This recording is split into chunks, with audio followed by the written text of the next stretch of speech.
নমস্কার বন্ধুরা, স্বাগতম আমার চ্যানেলে। আজ আপনাদের দেখাবো একদম পারফেক্ট আর সুস্বাদু পাটিসাপটা রেসিপি। এইভাবে পাটিসাপটা বানালে প্যানে একদমই লেগে যাবে না আর ফেটেও যাবে না।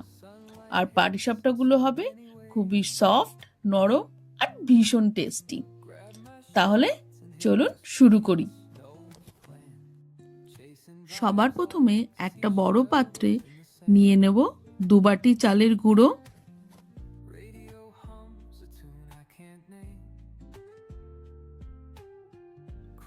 এরপর যোগ করব 1 বাটি ময়দা,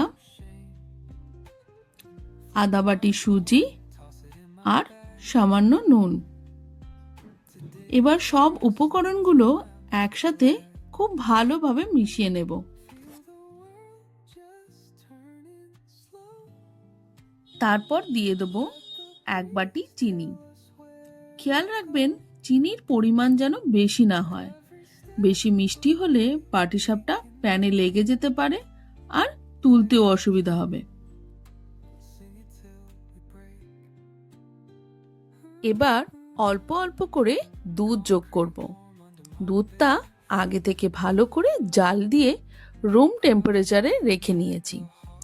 এখন একটা হ্যান্ড উইক্সের মাধ্যমে খুব সুন্দর করে এটা মিশিয়ে নেব, যাতে ব্যাটারে কোনো লাম্প না থাকে আর মিশ্রণটা একদম মসৃণ হয়।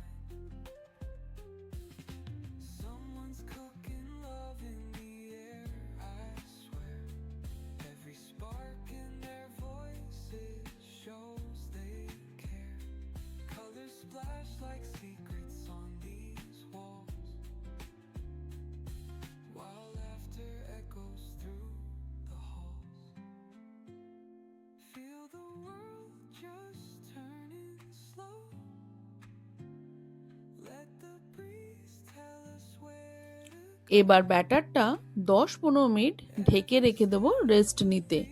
এতে সব উপকরণ ভালোভাবে সেট হয়ে যাবে আর পাটিসাপটা হবে নরম ও পারফেক্ট। এবার একটি প্যানে মাঝারি আঁচে তেল গরম করে নেব। এরপর 1 হাতা ব্যাটার দিয়ে প্যানের মাঝখানে ঢেলে ধীরে ধীরে গোল করে ছড়িয়ে দেব। খেয়াল রাখবেন আঁচ যেন খুব বেশি না হয়, তাহলেই পাটিসাপটা সুন্দর করে হবে আর প্যানে লেগে যাবে না। আমি এখানে মাখা সন্দেশের পুর ব্যবহার করছি, তবে চাইলে আপনারা নারকেল আর খেজুরের গুড়ের পুরও দিতে পারেন। পাটিসাপটার এক ধারে পুরটা লম্বা করে বসিয়ে দেব। তারপর একটি খুন্তির সাহায্যে খুব আস্তে আস্তে রোল করে নেব, যাতে পাটিসাপটাগুলি ভেঙে না যায় আর সুন্দর শেপে আসে।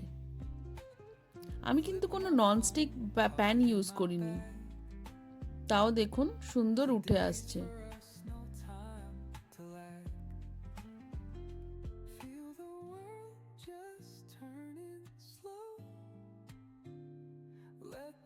এবার এপিট ওপিট করে হালকা করে ভেজে তুলে নিলেই ব্যাস আমাদের পাটিসাপটা রেডি।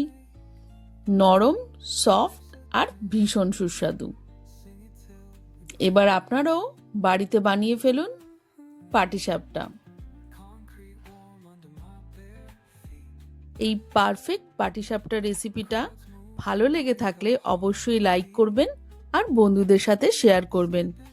এমন আরও সহজ রেসিপি জানার জন্য চ্যানেলটা সাবস্ক্রাইব করবেন।